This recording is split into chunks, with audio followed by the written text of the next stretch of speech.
thanks to my Ko-fi supporters that make these videos possible. You can also get a deck review on my weekly Tuesday and Sunday streams. It's the best way to support the channel. Hello everyone! The hankering to make a new cube video has come around for me again, and so now I'm gonna make that your problem. For those unfamiliar with what cube even is and the general ways to go about building one, I recommend my first real video where I go through all of that. That video from start to finish will teach you everything you need to know about building your own cube. This video is going to be an expansion of that of sorts, specifically pointing the crosshair on how to go about making cubes that are meant for smaller groups of people. So 4-player cubes and 1v1 cubes. The reason this video exists is because wrangling a whole 8 people together for a draft night is pretty treacherous for some, as is the amount of time it takes to actually draft a list and still go to play it for a full 3 rounds. 2 of the major hurdles into getting into this corner of the hobby. Great news! All of these are remedied by building a cube meant to support a smaller group of people. I first want to cover why this is the case, as well as why smaller cubes are some of my favorites to build. But first, I have to thank the sponsor of this video, Void Monster.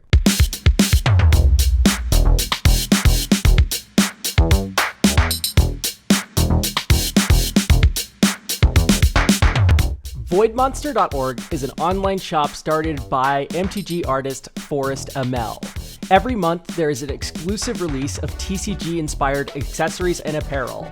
Every new drop has a week-long pre-order period. The last drop is a pair of playmats, the Friendship and Courage playmats, which are really cute. Forrest is a trusted friend of the channel and a super turbo nerd, so you know the products will be good quality. Pre-orders for this drop end on August 2nd at 12 p.m. PST, so there's only a limited time to pick these up. Use my link in the video description to tell him that you got there from me. It really helps support the channel and Forrest's independent artwork. Thank you, and thank you Void Monster for sponsoring the video. Okay, so hopefully it's obvious how coordinating 8 people or even finding 8 people interested at all is hard, and how it's remedied by requiring less people to get things functioning. But how does having less people fix the time it takes to draft and play a cube? Well, for 4 players, you wouldn't have 3 packs of 15. I mean, you could, but the cards would get passed around too many times, it'd be a little clunky. What I like best is to have 5 packs of 9. Same amount of cards as 3 packs of 15, but spread across multiple smaller packs. This will reduce the amount of wheels, aka the cards that come back to you, in the smaller drafting pod. With fewer cards in those packs, the less decisions each player has, and also the less new cards that player needs to read before making their pick, which speeds up the draft. With less people, you can also just settle for 2 games instead of a full 3-rounder, because having a single 0-2 with 4 people is enough of a deviation for the rest of the field to feel satisfied if you don't want to go and do a full round-robin thing. All of this time saving is exacerbated with a draft format that is 1v1. So much to the point where I've wrapped up 1v1 drafts in less than an hour total, including the gameplay. Think about it. Typically only 90 cards will be drafted in a 1v1 draft, unless you have some weird special rules. And only one best of 3 game will be needed after the drafting and the deck construction to determine a winner, which makes a 2-player draft take basically a quarter of the time an 8-person draft would. If you never plan to host 8 people with that cube, you can keep the cube to a smaller amount of cards, somewhere around 180 to 240, making it easier to build. A smaller cube like this isn't just appealing to beginners and people who can't get together a full 8-man, it's also just a fun exercise in restraint. How can you get your archetypes and synergies feeling really deep with only a limited amount of card slots? It makes for very engaging cube building to have everything so condensed. Okay, so how do you do 1v1 drafts? Also known as two-bert drafting, just so you're not super confused when you see that term and tag around on Cube Cobra. Well, there's infinite ways, theoretically, since you can make up whatever rules you want for your cube, including how you disseminate the cards to the players, but here's some of my favorites. Firstly, grid drafting, which is traditionally played by making 18 3x3 grids one at a time. Each grid, a player picks a row or column of cards, then the second player picks another row or column of cards to add to their pool, and then you trash the unpicked cards in the grid and swap who picks the next one first. Since all the drafting is done face up, figuring out and hate drafting and counterpicking here is a lot easier for a player who has never played the cube before, which remedies a common problem with the idea that the cube creator will always have an advantage when it comes to drafting the cube. My rebuttal to this is generally that cube creators make their cubes good to ensure that everyone has a great time. If you have a friend that makes a cube just to stomp you, that's less of a cube issue and more of a who you decide to be friends with issue. But regardless, it still does make things more fair to do it this way. To add on an anecdote about grid drafting, my friend John has an awesome desert cube that exacerbates the counter-picking nature of grid drafting, since his cube, being basicless, allows you to hate draft your opponent's lands, which makes drafting super interesting. Do I shut off my opponent's colors and take a slightly worse 3 cards from this column, or do I let them have it and focus on making my own deck function by taking this row? His cube is a super fun limited environment, full of land cyclers, basics, all sorts of funny land stuff. But to be fair, I love any drafting where I can run my friend over twice in a row with Naya aggro. Next up, and my personal favorite, is Winston drafting.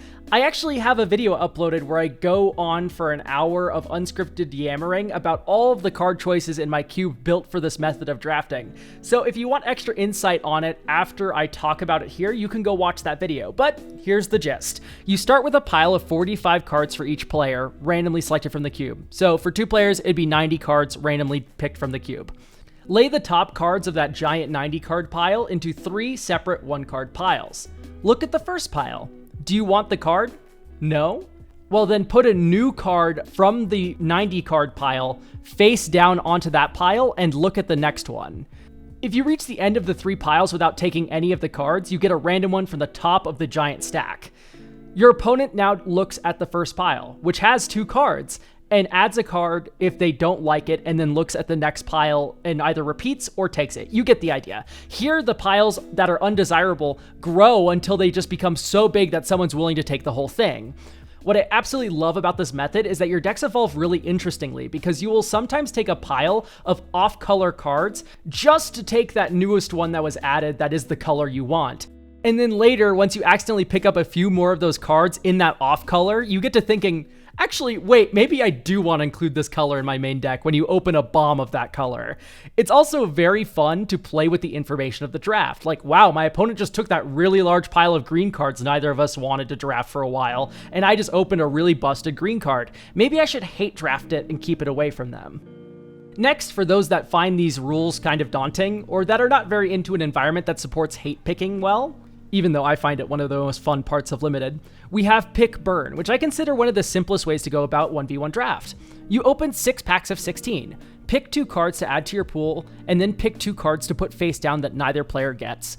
This isn't the set in stone method for this kind of draft, by the way. I just prefer an even number 16 card pack over the odd number 15 card pack when going pick 2, burn 2, so there's no straggler cards at the end of the pack.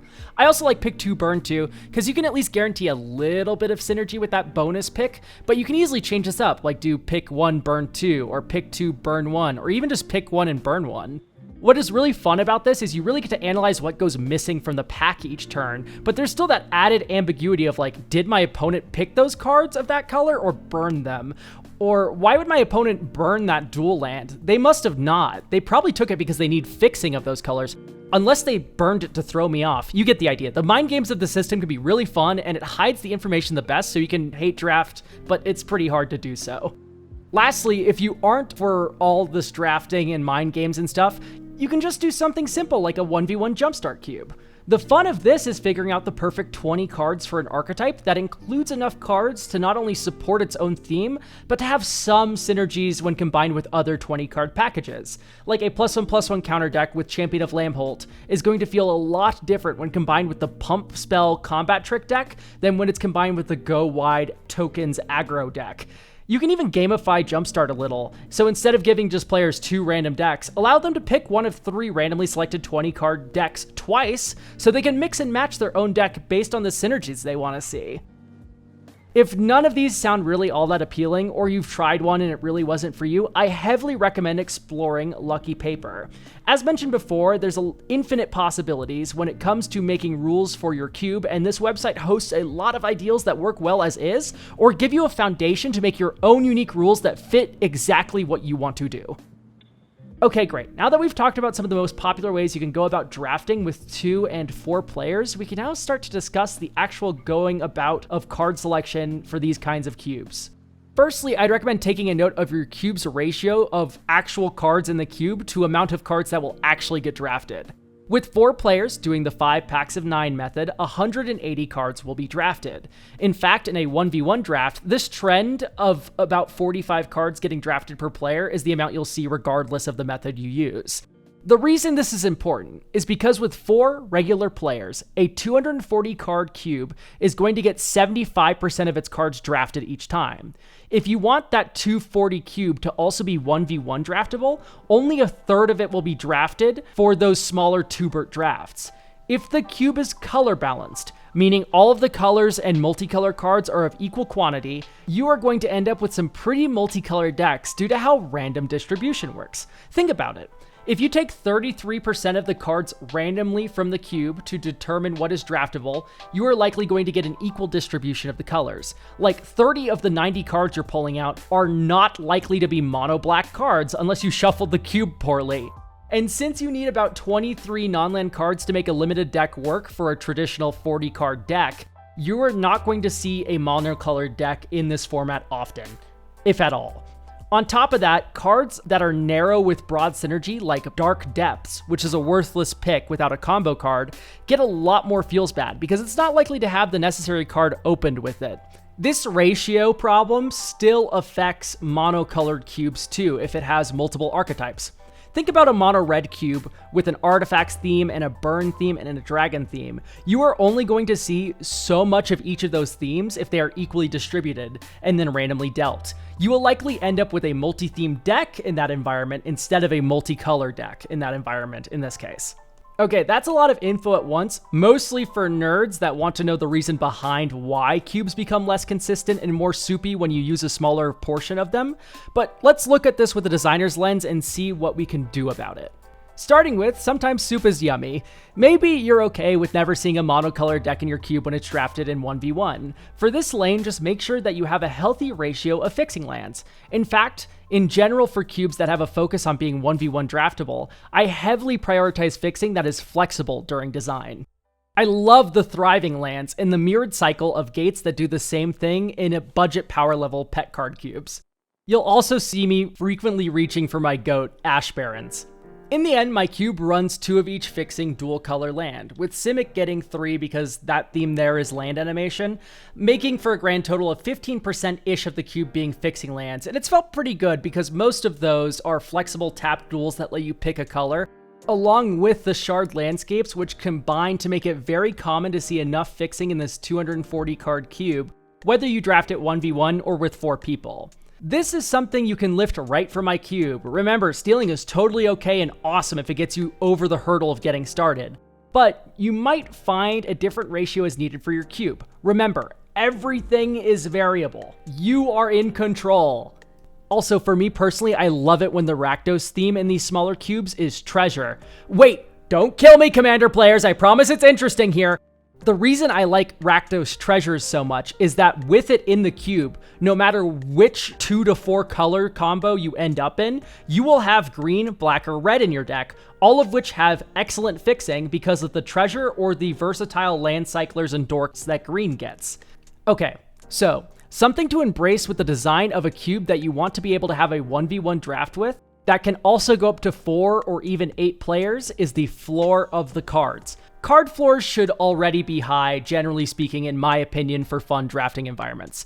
Like, yes, a Doomsday type of card or 2 in a cube format is fun as a treat, but here it is of the utmost importance to not have a lot of niche, low-floor synergy cards floating around that you can't guarantee payoffs with when doing smaller drafts. Once again, no one wants to open up Dark Depths with no friends. So prioritize cards with high floors above all else for these kinds of cubes. High floors doesn't mean no synergy though. Like Brainstorm and Brain Surge in my cube are both high floor cards that set up miracles like Devastation Tide, which works really well with the Simic land animation theme since it doesn't bounce your land creatures but it gets rid of everything else. And it also works with Arcane Savant to make a permanent repeatable bounce engine. Shoutouts to Salubrious Snail for finding that interaction in my cube at Magic on Vegas I had no idea about. He had a super funny deck.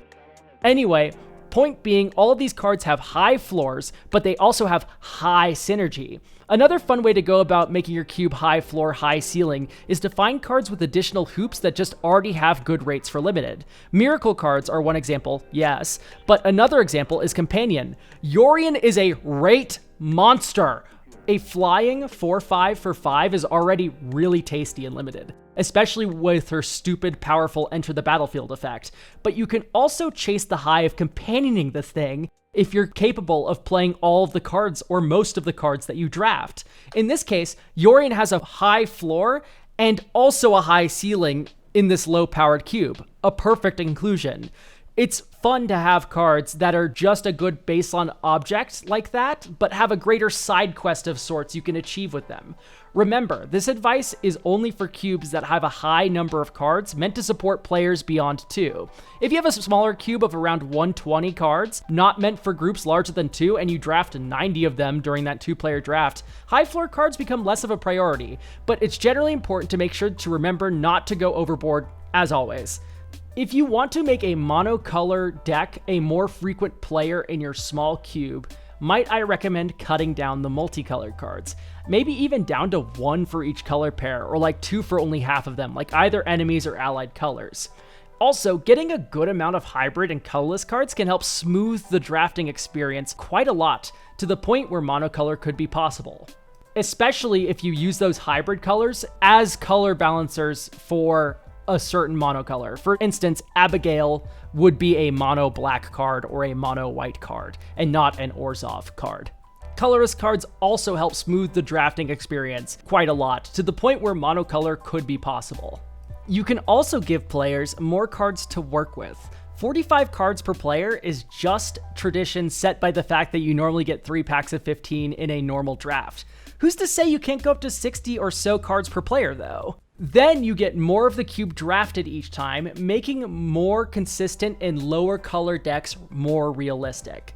Most drafting methods are very friendly to this type of calibration on the fly. You can easily do different freaky stuff too, to enable lower color strategies, if that's your cup of tea, like lowering deck sizes down to 20 or 30, which makes those magic numbers of needing 17 lands and 23 non-lands lower, which makes it feasible to make a deck work in a single color.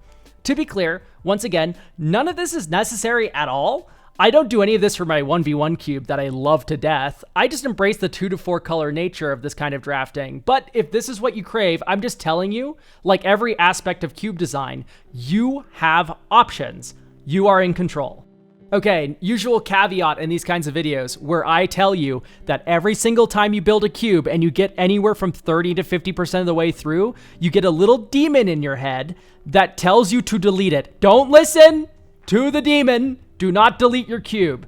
It's really important with anything like this to sketch it out first, see it through, make it exist first, and then you can make it perfect. This goes for commander decks, this goes for cubes, this goes for everything in life. Make it exist first, then make it perfect. Do not stress halfway through and delete it. You got this, I believe in you. You can do it. Okay, PSA elk over. Okay, so I have a 2-headed giant cube of 512 cards. That's a lot. It's a bit of a commitment to lug that thing around. Another big selling point of smaller cubes meant for less players is that they are far more portable. My Weird Winston cube can fit in a small quiver with the basics fully sleeved and a deck box for cards that I'm considering and some booster packs you can crack for Booster Tutor. To all you gambling addicts that commented on the YouTube post I made about Cube before this video with the reason that you don't like Cube being that you don't get to keep the cards, oh boy, Booster Tutor will do wonders for you. Something like a Dragon Shield nest has also worked well for me in this situation too. Use my link in the description to get a discount on your order or code ELK at checkout. You can also store it in a gorgeous bespoke deck box like my editor and make it a whole art project. God, a well-maintained cube with all the tokens and accessories and everything in its place fits snugly inside of a box. So perfect. There's nothing more satisfying than maintaining it. It's like a nerdy Zen garden. Anyway, long story short here, this ease of portability with these smaller cubes makes it far easier to carry to something like a Commander Night and get started drafting when you have people who get knocked out early, or to avoid doing 2 3-pods or God forbid 1 6-man game with a non-divisible by 4 group of people. You can also draft it in between rounds of an event or whatever. Anyway, that about does it for this video. Let me know what some of your favorite ways to play cube with less people are. Do you have any other reservations about starting a cube? Do you already have a cube built around drafting with a smaller number of players?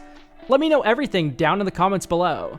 If you still have confusion about Cube and didn't watch my first real Cube video yet, I recommend checking that one out, by the way. Okay, until next time, bye!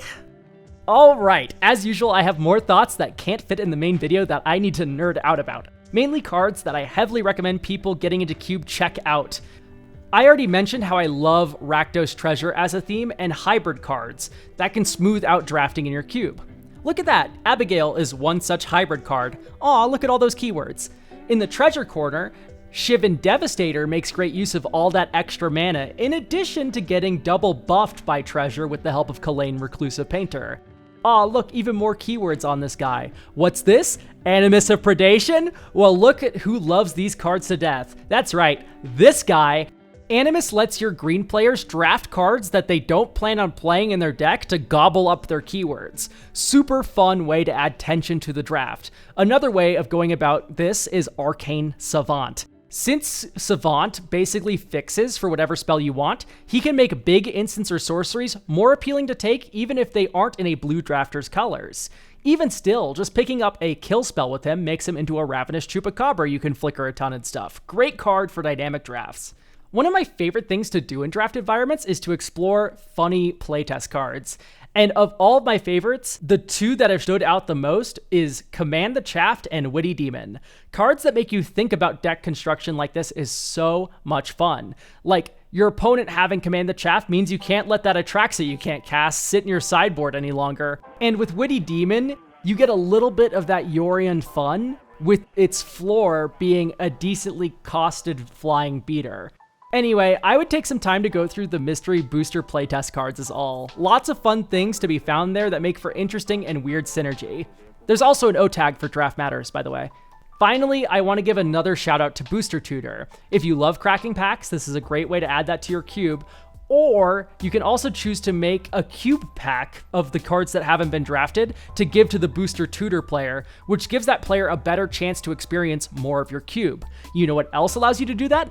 Theft cards like Thief of Sanity. Anything like that, or Gonti, Lord of Luxury, that steals cards from your opponents allows a player to get their hands on more of your cube's cards per game, which is super fun to explore. Alright, bye now for real. Thanks for watching.